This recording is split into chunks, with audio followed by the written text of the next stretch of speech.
Hi guys, నేను మీ Prabhakar. Welcome to Telugu mystery. అమ్మ అంటే పిల్లల క్షేమం కోరుకుంటుంది. తాను ఎన్ని కష్టాలు పడినా పర్లేదు కానీ తన పిల్లలు సంతోషంగా ఉండాలనుకుంటుంది. ఇక్కడ కూడా ఒక అమ్మ ఉంది. ఆమె క్యారెక్టర్ చాలా డిఫరెంట్. ఆమెకు వయసుకు వచ్చిన 2 కూతుర్లు ఉన్నారు. కానీ ఆ అమ్మాయిల జీవితాల్లో అందరి అమ్మల్లాగా వారి తల్లి లేదు. ఆ స్టోరీ ఏంటో ఈ వీడియోలో చూద్దాం.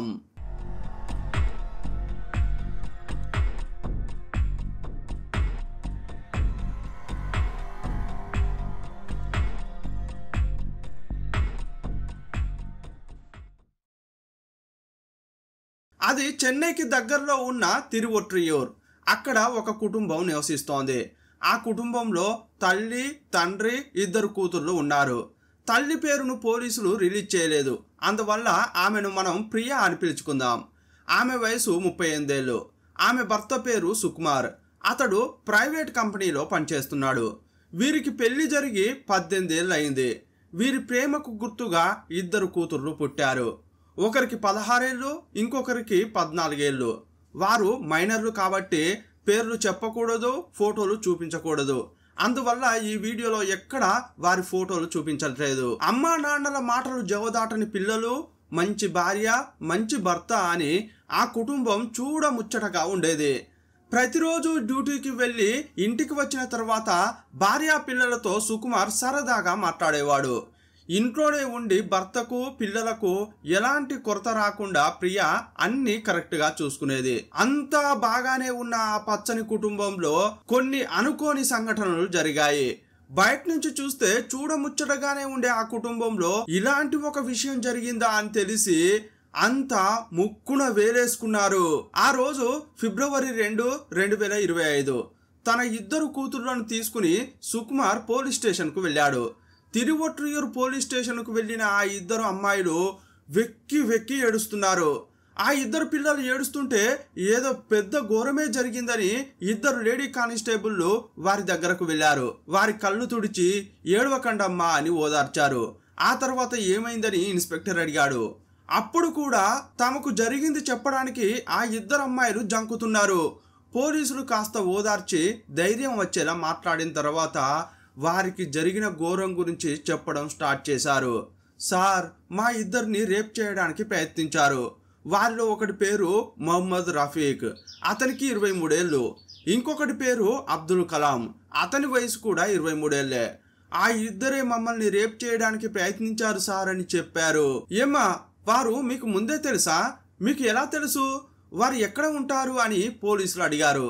స్కూల్కు వెళ్ళేటప్పుడు ఏమైనా అల్లరి చేశారా, బాగా ఏడ్పించారా అని పోలీసులు అడుగుతున్నారు. మేం చెప్పేది పోలీసులు నమ్మట్లేదని అర్థం చేసుకున్న ఆ 2 అమ్మాయిలు అప్పుడు ఇంకొన్ని వివరాలు చెప్పడం స్టార్ట్ చేశారు. సార్, మొహమ్మద్ రఫీక్ అనే వ్యక్తి ఒక ఆటో డ్రైవర్. ఆ ఆటో డ్రైవర్ అప్పుడప్పుడు మమ్మల్ని స్కూల్లో దింపేవాడు. అబ్దుల్ కలాం అనే ఇంకొకతడు మాత్రం ఎవరో మాకు తెలియదు. కానీ వారి దగ్గర మా ఫోన్ నంబర్లు ఉన్నాయి, ఫోటోలు కూడా ఉన్నాయి. అవి వారికి ఎలా వచ్చాయో మాకే తెలియదు అని అన్నారు. ఏమా, మరి అత్యాచారం చేయడానికి ప్రయత్నించారని చెప్పారు కదా, మీరు స్కూల్ బస్సు నుంచి వచ్చేటప్పుడు కిడ్నాప్ చేసి ఎక్కడికైనా తీసుకెళ్లారా, లేక కారులో ఎత్తుకెళ్లారా? అసలు ఏం జరిగిందని పోలీసులు అడిగారు. సార్, అలా వారు ఎటూ తీసుకెళ్లలేదు. మా సొంత ఇంట్లోనే, మా బెడ్రూమ్లోనే అత్యాచారం చేయడానికి ప్రయత్నించారు సార్ అని ఆ పిల్లలు ఏడుపు అందుకున్నారు. ఆ మాటలు విని పోలీసులే ఆశ్చర్యపోయారు. ఏమ్మా, వారు ఇంట్లోకి చొరబడ్డారా? నేరుగా ఇంట్లోకి వచ్చి 2 అమ్మాయిల జీవితాలను నాశనం చేయాలని చూసారా? వారిని ఊరికే వదలకూడదు అని పోలీసులకే చాలా కోపం వచ్చింది. ఇక ఆలస్యం చేయకుండా నిందితుల ఏరియాకు వెళ్ళారు. వారి పేర్ల ద్వారా విచారించి ఇంట్లో ఉండగా 2ని అరెస్ట్ చేశారు. రఫీక్, అబ్దుల్ కలాంపై పోక్సో చట్టం కింద కేసు నమోదు చేశారు. నిందితులను పట్టుకుని ఇంటరాగేషన్ చేస్తున్న పోలీసులు ఆ 2 అమ్మాయిలను అత్యాచారం చేయడానికి ప్రయత్నించారా అని అడిగితే వారు తలలు నేలకు వాల్చి తప్పును ఒప్పుకున్నారు. ఒరేయ్ దుర్మార్గుల్లారా, ఇంటి తలుపులు తెరిచి ఉంటే మీ పాటున మీరు ఇంట్లోకి దూరి అత్యాచారం చేయాలని చూస్తారా?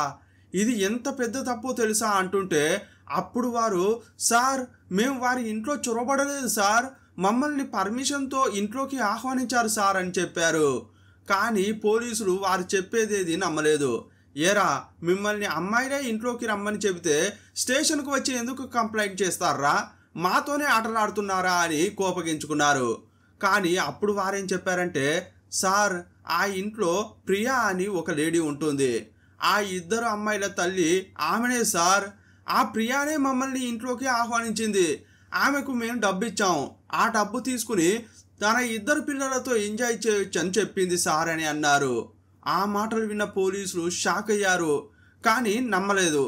ఏరా, ఈ కేసు నుంచి తప్పించుకోవడానికి ఆమె తల్లి గురించే తప్పుగా చెప్తున్నారా, మేం మీ మాటలు నమ్మం అని అన్నారు.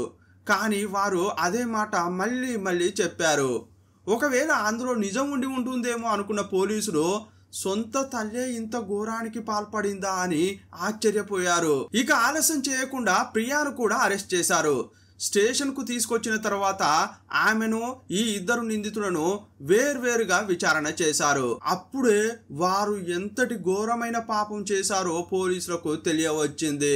తన కుటుంబాన్ని బాగా చూసుకోవాలి, పిల్లలకు మంచి భవిష్యత్తు ఇవ్వాలని సుకుమార్ ఎప్పుడు అనుకునేవాడు. అందువల్ల చాలా కష్టపడి పనిచేస్తున్నాడు. తను కష్టపడితేనే ఇల్లు గడుస్తోంది, పిల్లలను బాగా చదివించుకోగలుగుతున్నాడు. నా భార్య కూడా ఇంట్లో ఉండి పిల్లలకు తనకు ఏ లోటు లేకుండా చూసుకుంటోంది, పిల్లలను బాగా చదివిస్తోంది కూడా. అందువల్లే కుటుంబం సజావుగా సాగుతోందని అతడు అనుకునేవాడు. కానీ ఇంట్లో జరిగేదంతా అతనికి తెలియదు. ఈ ప్రియాకు పెళ్ళై 18 ఏళ్ళు అయిన తర్వాత జీవితం చాలా బోరుగా అనిపించేది. ఇంట్లోనే ఉండి అన్ని పనులు చేసుకోవడం అనేది ఆమెకు బావిలో కప్ప జీవితంలా అనిపించింది. ఎప్పుడూ ఇంట్లోనే ఉంటే బోరు కొడుతోందని భర్త డ్యూటీకి, పిల్లలు స్కూలుకు వెళ్ళాక సరదాగా బయటకు వెళ్ళేది. పార్కులు, షాపింగ్లు, సినిమాలు, షికార్లకు వెళ్ళేది. తను ఇంటి నుంచి బయటకు వెళ్ళేటప్పుడు సమీపంలోనే ఉన్న ఆటో డ్రైవర్ మహమ్మద్ రఫీక్ను చూసింది. ఎక్కడికి వెళ్ళినా అతని ఆటోలోనే వెళ్ళేది. తరచుగా ఆమె ఆటోలో ఎక్కడం వల్ల అతడు కూడా తక్కువ డబ్బులు తీసుకునేవాడు. అందువల్ల అతని ఫోన్ నంబర్ అడిగి తీసుకుంది. ఇకపై నేను ఎక్కడికి వెళ్ళాలనుకున్నా నీకే కాల్ చేస్తాను, నన్ను పికప్ చేసుకో అని చెప్పింది. అతడు కూడా సరే మేడం అని అన్నాడు. ఇక అప్పటి నుంచి ఎక్కడికి వెళ్ళినా అతనికి కాల్ చేసి అతని ఆటోలోనే ప్రియ ఎక్కేది. ఆమె ఎప్పుడు పిలిస్తే అప్పుడు అతడు కూడా ఆటోతో ఆమె ఇంటి ముందు సిద్ధంగా ఉండేవాడు. ఆమె పార్కుకో, షాపింగ్కో వెళ్ళినప్పుడు అతడు కూడా ఆమెతో జాయిన్ అయ్యేవాడు.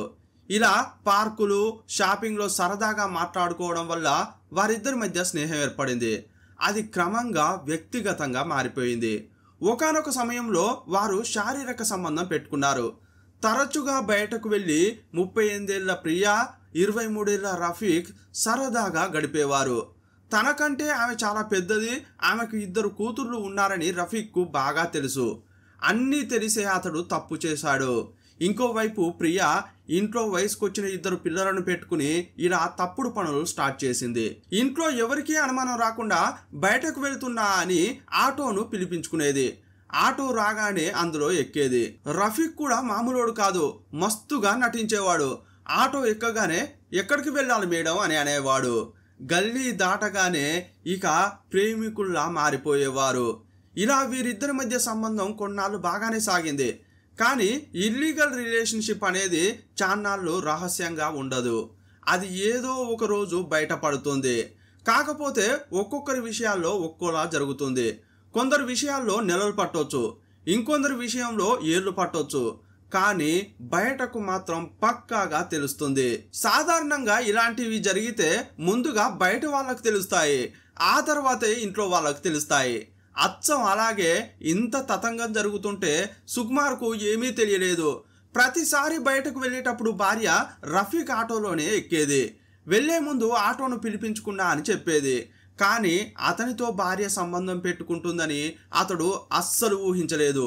మొదట్లో ప్రియా, రఫీ బాగానే కలిసి ఉండేవారు. ఓ సంవత్సరం తర్వాత కొంచెం కొంచెంగా రఫీకి ఆర్థిక ఇబ్బందులు స్టార్ట్ అయ్యాయి. ఎంతకాలం ఇలా దాక్కుని ఈ రిలేషన్షిప్ను కొనసాగిస్తాం? బయటకు వెళ్ళినప్పుడల్లా లాడ్జ్ బుక్ చేయాలంటే డబ్బులు సరిపోవట్లేదు. ఆటో నడిపితే వచ్చే రాబడే చాలా తక్కువ. ఆ డబ్బంతా హోటల్ రూమ్లోకే పెట్టాల్సి వస్తోందని రఫీక్ అనేవాడు. ఇకపై మనం బయట కలుసుకోని అవసరం లేదు, ఎవరూ లేనప్పుడు మీ ఇంటికే వస్తా అని చెప్పడంతో ప్రియా కూడా ఒప్పుకుంది. అప్పటి నుంచి భర్త డ్యూటీకి, పిల్లలు స్కూలుకు వెళ్ళగానే రఫీక్ ఆ ఇంట్లో దూరేవాడు. మొదట్లో ప్రియాకు భయంగా అనిపించేది, కానీ కొన్నాళ్ళ తరువాత రఫీక్కు ఆమె అడిక్ట్ అయిపోయింది. భర్త పిల్లలను కూడా వదిలేసి అతనితోనే ఉండడానికి కూడా సిద్ధపడింది. ఒకవేళ భర్తకు ఈ లోకానికి ఈ విషయం తెలిసిందనుకో, అలా తెలిస్తేనైనా నేను రఫీక్తో కలిసి ఉండడానికి ఛాన్స్ దొరుకుతుంది అనుకుంది. అందువల్ల జంకు గొంకు లేకుండా రఫీక్ను ఇంటికి పిలిపించుకునేది. తన శారీరక సుఖమే చూసుకుంది తప్ప కుటుంబ పరువు మర్యాదల గురించి ఆలోచించనే లేదు. తాను చేసే తప్పుడు పని వల్ల పిల్లల భవిష్యత్తు ఎంత పాడవుతుందో అని పట్టించుకోనే లేదు. ప్రియ కోసం అంతకుముందు చాటుగా వచ్చే రఫీక్ ఇప్పుడు నేటుగానే వస్తున్నాడు. పిల్లలు ఉన్నప్పుడు కూడా వచ్చి ప్రియాతో ప్రేమగా మాట్లాడేవాడు. ఇదంతా చూసి పిల్లలే ఆశ్చర్యపోయారు. ఆటో డ్రైవర్ ఎందుకు ఇంట్లోకి వస్తున్నాడు, అమ్మతో అలా ప్రేమగా ఎందుకు మాట్లాడుతున్నాడని ఆ పిల్లలకు అనిపించేది. మొదట్లో ఈ విషయం గురించి అమ్మను అడగాలంటే కాస్త భయం వేసింది. కానీ కొన్నాళ్లకు వారికి వెగటుగా అనిపించింది. ఆటో డ్రైవర్ ఎందుకు ఇంట్లోకి వస్తున్నాడని అడిగారు. కానీ పిల్లలు అలా అడిగినప్పుడల్లా వారిని ప్రియ బాగా తిట్టేది, కోపగించుకునేది, ఇంట్లో బీభత్సం సృష్టించేది. అతని గురించి అడిగినప్పుడల్లా అమ్మ గొడవ చేస్తోందని పిల్లలకు కూడా అర్థమైపోయింది.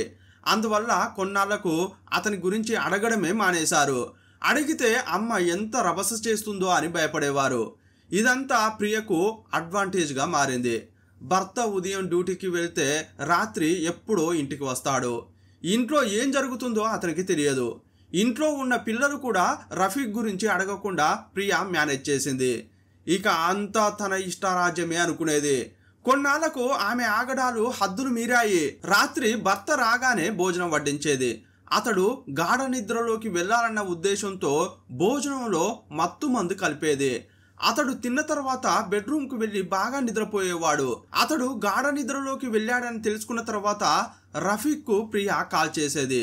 అతడు వచ్చిన తర్వాత బెడ్రూమ్లో ఇద్దరు ఎంజాయ్ చేసేవారు. ఒకవైపు భర్త గాఢ నిద్రలో ఉంటే ఇంకోవైపు ప్రియ రఫీక్ ఉల్లాసంగా గడిపేవారు.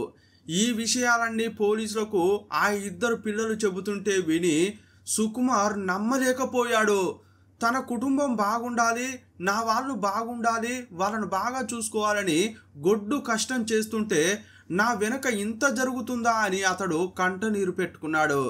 భార్య చేసిన మోసం తెలియగానే అతని గుండె ముక్కలైపోయింది. పోలీస్ స్టేషన్కు తన ఇద్దరు కూతుర్లకు సమస్య అని వచ్చాడు. కానీ అక్కడికి వచ్చాక తన భార్య తనకు తన కుటుంబానికి ద్రోహం చేస్తోందని తెలిసి అతనికి ఏం చేయాలో అర్థం కాలేదు. కుటుంబం సంతోషంగా ఉంది, తన కుటుంబమే తన బలం అనుకున్న సుకుమార్ ఇంతటి ఘోరమైన విషయం తెలిసి కుదేలయ్యాడు. అప్పుడే అతనికి చాలా విషయాలు గుర్తుకు వచ్చాయి. ప్రతిరోజు అతడు రాత్రి భోజనం చేయగానే బాగా నిద్రపోయేవాడు. నేను బాగా తిరుగుతూ పనిచేయడం వల్ల టయర్డ్ అయ్యేవాడిని, బాగా నిద్రపోవడానికి అదే కారణం అనుకున్నా. కానీ మత్తు మందు కూడా ఇచ్చిందా నా భార్య అని తెలిసి ఆ భర్త తట్టుకోలేకపోయాడు. తను ఉన్న అదే రూమ్లో తన భార్య ఇంకొకరితో కలిసి ఉందన్న నిజాన్ని జీర్ణించుకోలేకపోయాడు. వారు చెబుతున్న అన్ని విషయాలను పోలీసులు నోట్ చేసుకున్నారు. మరి రఫీక్ గురించి చెప్పారు. ఇంతకీ ఈ అబ్దుల్ కలాం ఎవరు, అతనేం చేశాడని పోలీసులు అడిగారు. ఈ అబ్దుల్ కలాం అనేవాడు మొహమ్మద్ రఫీక్కి స్నేహితుడు. అతడు ఇంటికి రావడానికి కారణం 35 ఏళ్ల ప్రియ కాదు, ఆ ఇంట్లో ఉండే ఇద్దరు అమ్మాయిలు. వారిపై కన్నేసి అబ్దుల్ కలాం ఇంట్లోకి వచ్చేవాడు. మొదట్లో ప్రియాతో క్లోజ్గా ఉండే రఫీక్కు ఆమె బోర్ కొట్టింది. అందువల్ల అతని కన్ను ఆమె ఇద్దరు పిల్లలపై పడింది. అందువల్లే ఎలాగైనా ఆ ఇంట్లోకి వెళ్ళాలన్న ఉద్దేశంతోనే పక్కా ప్లాన్ ప్రకారం లాడ్జ్కు డబ్బులు కట్టలేను, మీ ఇంటికే వస్తానని ఆమెను నమ్మించాడు. ఆల్రెడీ కామంతో కళ్ళు మూసుకుపోయిన ప్రియా కూడా ఇంట్లో ఇద్దరు వయసుకు వచ్చిన పిల్లలున్నారన్న ధ్యాస కూడా లేకుండా అతన్ని ఇంటికే ఆహ్వానించింది. కానీ ఆ ఇంట్లోకి వచ్చిన రఫీక్ ఆ ఇద్దరు పిల్లలను కామంతోనే చూసేవాడు. ప్రస్తుతం అతడు ప్రియను కోరుకోవడం కంటే అతన్ని ప్రియా కోరుకోవడమే ఎక్కువైంది. అతనితో రోజు కలవనిదే ఉండలేని స్టేజ్కి వెళ్ళిపోయింది. అందువల్ల అతడు ఏం చెప్పినా వినే స్టేజ్లో ఉంది. నీ అవసరం తీర్చడం కోసం నాకు ఇబ్బందిగా అనిపించినా నిన్ను భరిస్తున్నా అని చెప్పాడు. ఈ మాట విన్నాక అయినా అతన్ని వదిలించుకుంటే బాగుండేది. కానీ అప్పుడు కూడా అతన్ని వదులుకోవడానికి ఆమెకు కష్టంగా అనిపించింది. నీతోనే నాకు సంతోషంగా ఉంది, నాతో ఎందుకు అలా మాట్లాడుతున్నావు, నువ్వు నాతో మునుపటిలా సంతోషంగా ఉండాలంటే నేనేం చేయాలి? నేను నిన్ను దూరం చేసుకోదలుచుకోలేదు. నీకోసం నేను ఏమైనా చేస్తా.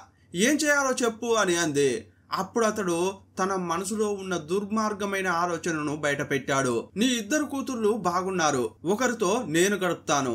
ఇంకొకరిని నా ఫ్రెండ్ అయిన అబ్దుల్ కలాంకు ఇవ్వు. దీనికి నువ్వు ఒప్పుకుంటే నువ్వు అనుకున్నట్లుగా అంతా బాగానే జరుగుతుంది. మా సంతోషం కోసం మేం వారితో గడుపుతాం. నీ సంతోషం కోసం నిన్ను కూడా సుఖపెడతామని చెప్పాడు. అంతేకాదు నీకు డబ్బులు కూడా ఇస్తామని అన్నాడు. ఈ మాటలు వింటే ఎంత దారుణమైన పరిస్థితుల్లో ఉన్న తల్లి అయినా అపరకాలిలా మారి వారిని తరిమేస్తుంది. వ్యభిచారం చేసేవారు కూడా తమ పిల్లలు ఇదే వృత్తిలోకి రావాలని వారు అనుకోరు. వారు బాగా చదువుకుని మంచి పొజిషన్లో ఉండాలని అనుకుంటారు. తన గురించి పిల్లలకు తెలిస్తే ఎంత డిస్టర్బ్ అవుతారో అని చాటుమాటుగా వ్యవహారం నడిపిస్తుంటారు. కానీ ఇక్కడ ప్రియా అస్సలు ఆలోచించలేదు. తన సుఖమే ముఖ్యం అనుకుని తన ఇద్దరు కూతుర్లను ఇస్తానని రఫీక్కి చెప్పింది. అసలు కామంతో కళ్ళు మూసుకుపోతే ఏదైనా చేస్తారా, ఎంత దారుణానికైనా ఒడిగడతారా అని వింటున్న పోలీసులకే షాక్గా అనిపించింది. ఈ కేసులో ఇద్దరు నిందితులు రఫీక్, అబ్దుల్ కలాం కంటే రాక్షసంగా ఆలోచించింది ఈ తల్లే అని పోలీసులకు అర్థమైంది. ఈ ముగ్గురు చేసిన తప్పులు అన్నీ ఇన్ని కావు. కానీ ఈ విషయాన్ని బయట ఎవరికీ చెప్పుకోలేక ఆ ఇద్దరు అమ్మాయిలు చాలా బాధపడ్డారు. బయటకు చెబితే అమ్మ పరువు పోతుంది. చెప్పకుండా ఉందామంటే వారిద్దరి లైంగిక వేధింపులు ఎక్కువైపోయాయి.